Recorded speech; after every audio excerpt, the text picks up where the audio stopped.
ভেড়ামারা সরকারি কলেজ বাংলাদেশের কুষ্টিয়া জেলার ভেড়ামারা উপজেলার একটি ঐতিহ্যবাহী শিক্ষা প্রতিষ্ঠান।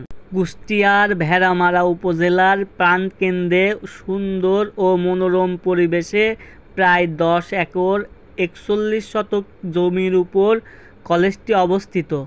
এই কলেজ বাংলাদেশে জাতীয় বিশ্ববিদ্যালয়ের অধিভুক্ত।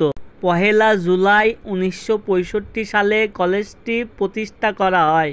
অধ্যক্ষ মোহাম্মদ খলিলুল্লাহ। ক্রীড়া ক্রিকেট, ফুটবল। ভেড়ামারা কলেজকে রোববার 30 জানুয়ারি সরকারি ঘোষণা করে প্রজ্ঞাপন জারি করেছে শিক্ষা মন্ত্রণালয়ের মাধ্যমিক ও উচ্চ শিক্ষা বিভাগ। প্রজ্ঞাপনে বলা হয়েছে, সরকারিকৃত কলেজ শিক্ষক ও কর্মচারী বিধিমালা 2018 এর আলোকে কুষ্টিয়া জেলার ভেড়ামারা উপজেলাধীন ভেড়ামারা কলেজ সরকারি করা হলো।